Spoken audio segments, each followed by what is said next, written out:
today's episode of the Balancing Hormones Naturally podcast, where we offer actions and steps you can take today to start supporting and balancing your hormones. This is your podcast host, Leah Brueggemann. I am honored and excited to be your guide on your way to better understanding your hormone health and how it affects your everyday life.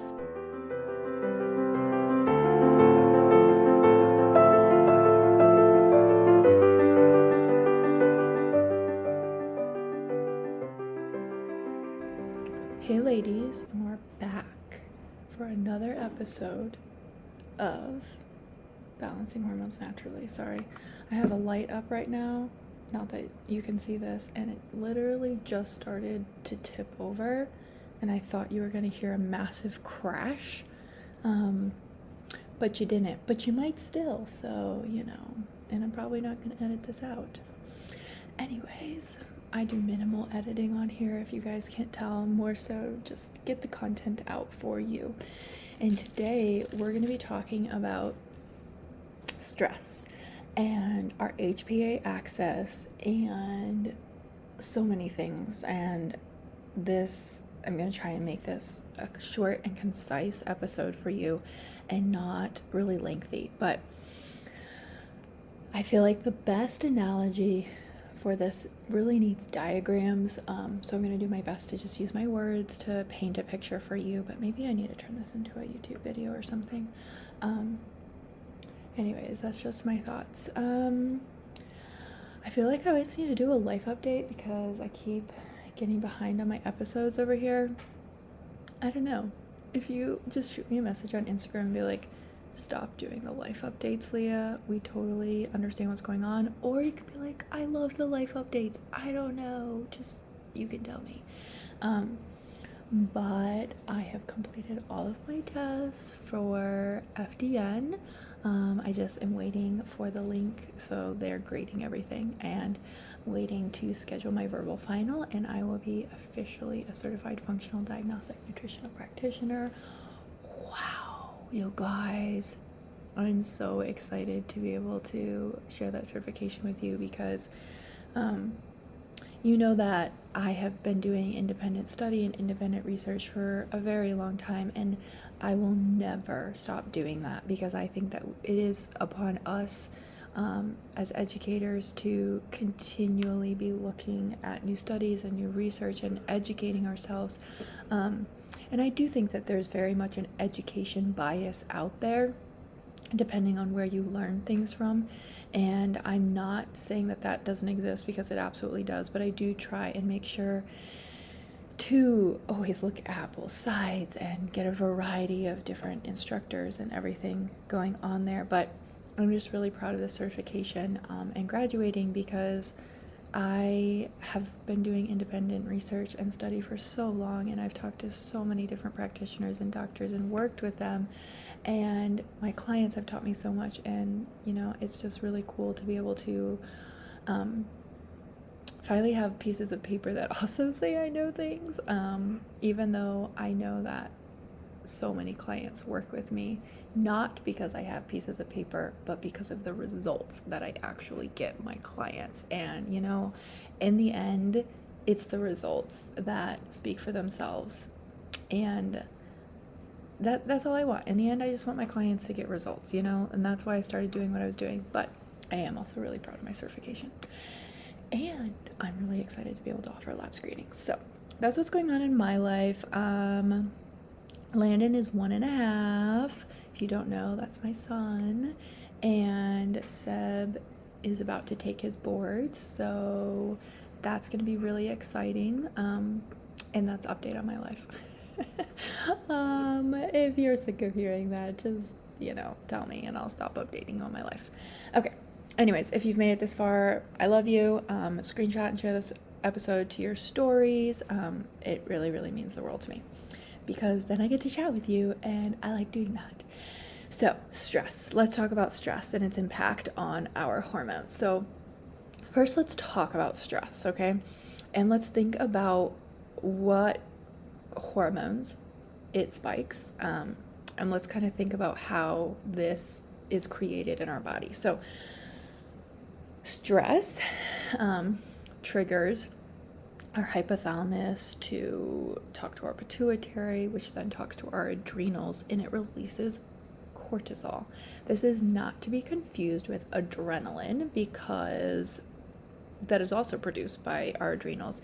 And I think a lot of times we get confused between adrenaline and cortisol. So adrenaline is something that's already created and it's being stored in our body. And when we, like, for example, slam on the brakes because we're driving and someone swerves in front of us, it's the adrenaline that kicks in. Cortisol does come too, but it comes about 10 minutes later because our body actually has to create the cortisol opposed to the adrenaline that's already stored in our body. Because, like, if you need to slam on your brakes, we don't have 10 minutes to do that. So that's where the adrenaline comes in. Adrenaline is extremely catabolic, so breaking down in our body.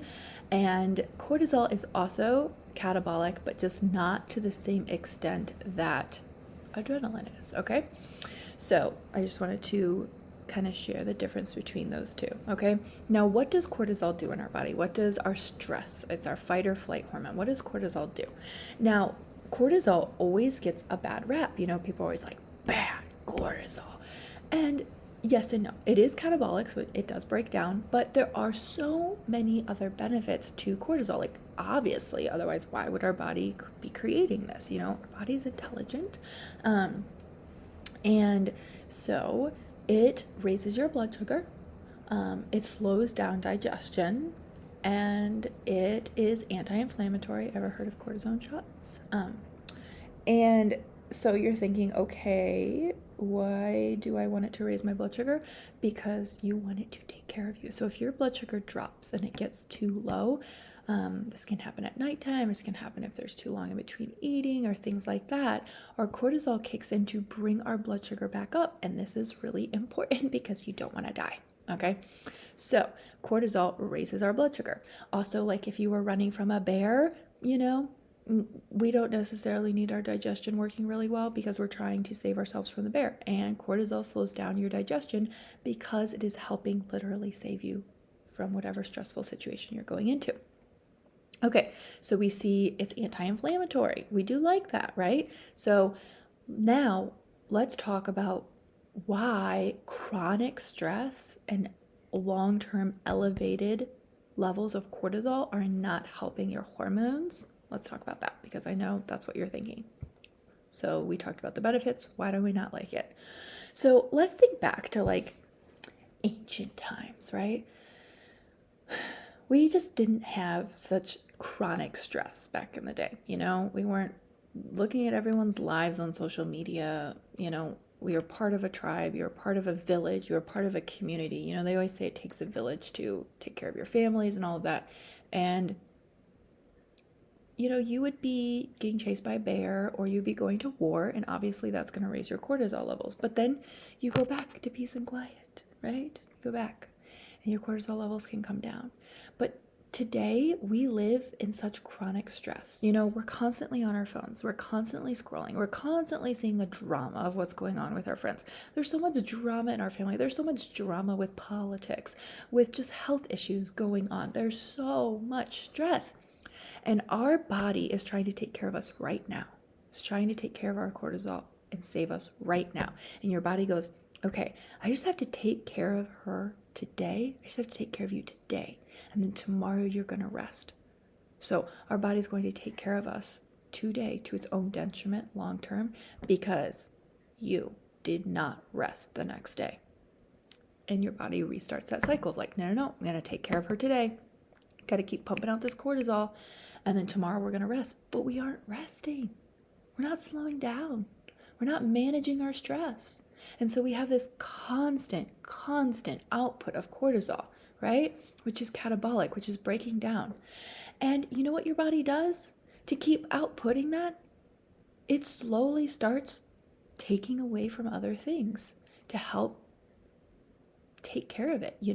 We only have so much energy output per day, and your body has to prioritize where it's going, right? So if you're under this chronic stress, what are some things that start to go? One of the first is your digestion. Your body is going to take away energy for certain things and just output it to different areas. And it doesn't mean like you're not getting anything from your digestion, but maybe you start feeling more bloated. Maybe you're more constipated, or maybe you go back and forth between constipation and diarrhea and you get slapped an IBS label or something. Or maybe you stop ovulating.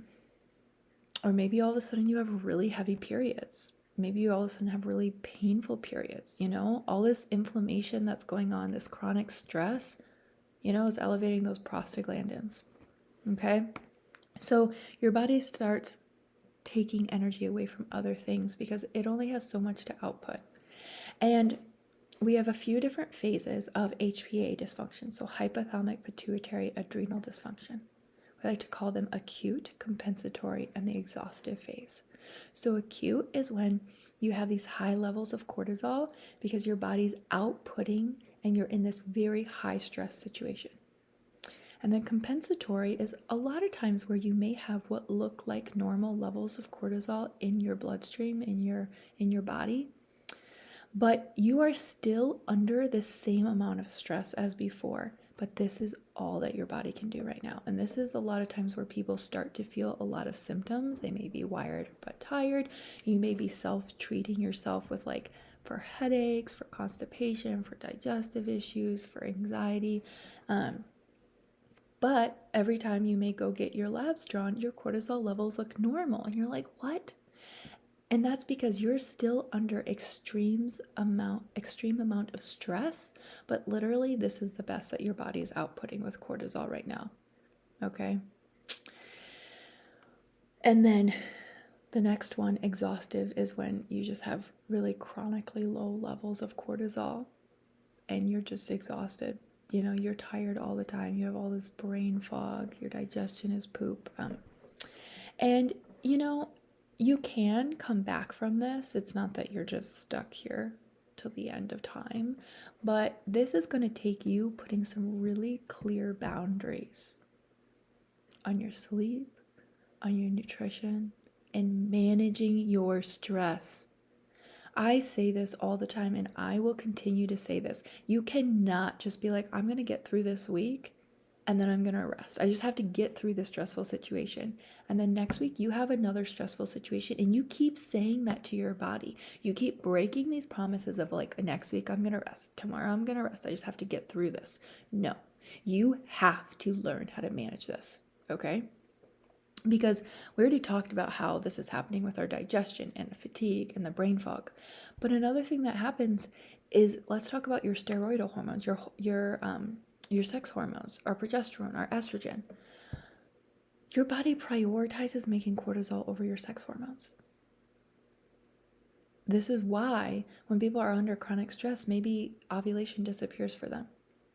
Or maybe they have chronically low levels of progesterone, because their body is prioritizing this cortisol over their sex hormones, because your body is prioritizing taking care of you and keeping you alive over your reproductive hormones.